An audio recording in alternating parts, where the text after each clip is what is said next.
Pemirsa enggan membayar usai menyantap sepiring nasi. Seorang preman justru nekat memalak seorang pengunjung warung Tegal di kawasan Galur, Jakarta Pusat.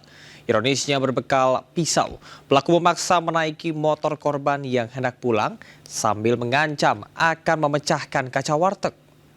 Ini malak-malak nih. Nih bos, malak-malak nih.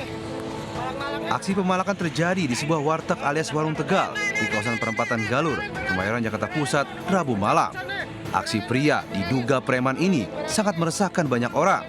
Sang preman tidak mau membayar sepiring nasi yang telah disantapnya. Pria ini bahkan nekat memalak seorang pengunjung warteg. Ironisnya, pelaku juga memaksa menaiki sepeda motor korban yang hendak pulang ke rumah sambil mengancam akan memecahkan kaca warteg dengan batu. Korban mengaku resah dan ketakutan dengan ulah pelaku yang meminta uang dengan cara paksa sambil mengancam dengan sebilah pisau. Pelaku juga kerap datang bergerombol dengan rekan-rekannya. Udah dikasih 20, kan saya kan udah kasih 20, dia maksa mintanya 30. Kan saya kan nggak mau. Kan saya mau pulang, dia mau ngikut ke motor, Pak. Kalau menurut saya kalau nggak bayar nggak punya duit ya sudah, aku ikhlasin. Tapi ternyata dia malah ke semua pemakan semua, yang makan yang dipalakin. Berbekal laporan dari korban, kini polisi masih memburu pelaku pemalakan warteg yang sangat meresahkan. Di Jakarta, Rani Sanjaya melaporkan. 3 perampok nekat sandra korban yang terdiri dari suami istri dan 2 anaknya di Kepahyang, Bengkulu. Seluruh korban ditodong senjata api dan disekap di dalam sebuah kamar mandi.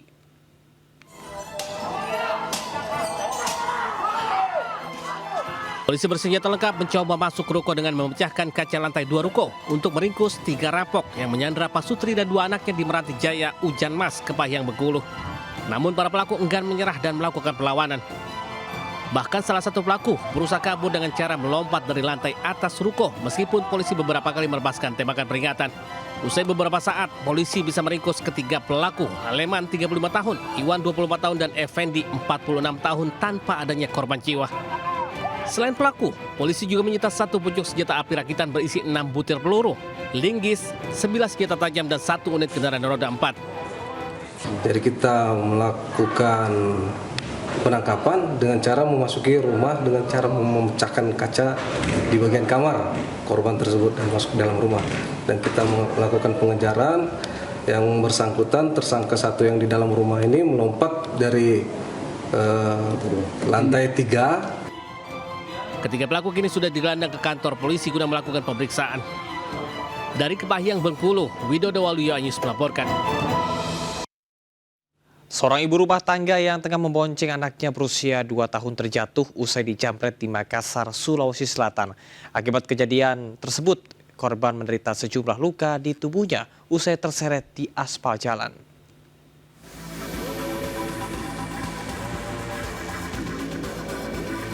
Kamera CCTV merekam aksi jambret kalung emas yang menimpa ibu rumah tangga di Makassar. Saat kejadian, korban Christina Tamrin tengah membonceng anaknya berusia 2 tahun menuju rumah sakit Pelamonia untuk berobat. Saat melintas di jalan Sungai Limboto, tiba-tiba korban dipepet pelaku hingga kalung emasnya ditarik paksa. Akibatnya korban terjatuh dan sempat terseret lantaran tidak dapat menguasai kendaraannya. Usai kejadian, korban melapor ke Polsek Ujung Pandang, Makassar. Salah satu rekan pelaku yang dari arah belakang menggunakan sepeda motor berboncengan 2, menggunakan masker. Berdasarkan hasil CCTV yang kami dapatkan di TKP, langsung memepet daripada kendaraan korban. Ketika kendaraan korban dipepet oleh pelaku yang dibonceng, Korban pun menderita lecet pada ujung ibu jari kaki, sementara anaknya selamat. Dari Makassar, Sulawesi Selatan, Leo Muhammad Nur, iNews melaporkan. Pemirsa, hanya karena bekerja di kafe, seorang suami tega menganiaya istrinya dan nyaris membunuhnya. Korban beralasan bekerja di kafe lantaran kondisi ekonomi yang tidak mencukupi.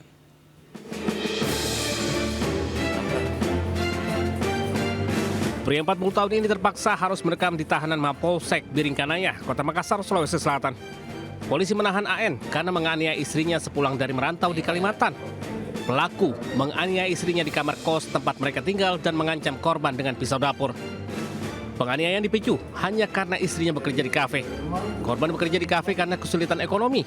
Pelaku diduga nekat menganiaya istrinya karena pengaruh minuman keras.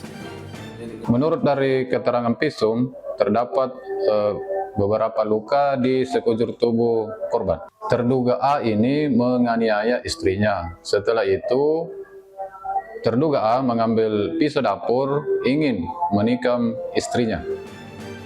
Hingga kini, polisi masih mendalami kasus penganiayaan tersebut. Pelaku terancam hukuman 2 tahun penjara karena menganiaya istrinya. Dari Makassar, Sulawesi Selatan, Wahyu Ruslan, iNews melaporkan.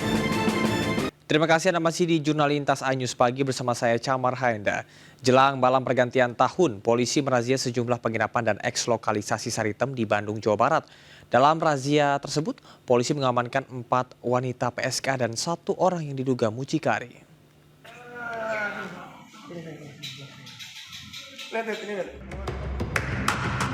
Petugas kepolisian menyisir beberapa penginapan dan eks-lokalisasi Saritem di kawasan Kebonjati, Kota Bandung, Jawa Barat.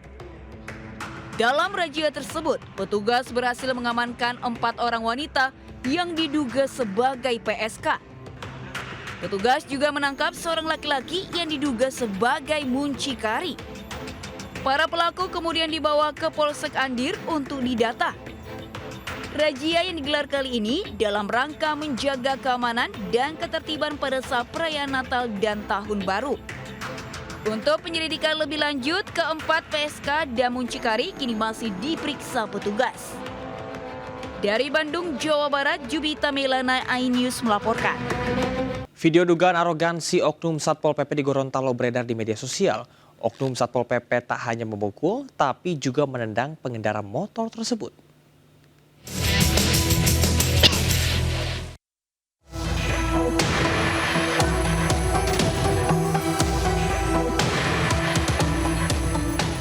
Seorang Satpol PP diduga memukul helm seorang pengendara motor.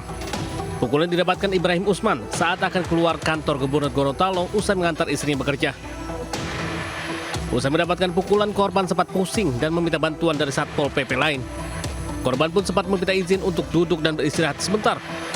Namun saat akan melanjutkan perjalanan, korban ditendang dari belakang oleh oknum Satpol PP lain. Satpol PP Provinsi Gorontalo langsung menindaklanjuti kasus. Korban dan oknum Satpol PP langsung diperiksa di kantor Satpol PP Provinsi Gorontalo. Setelah dilakukan dialog, keduanya pun berdamai.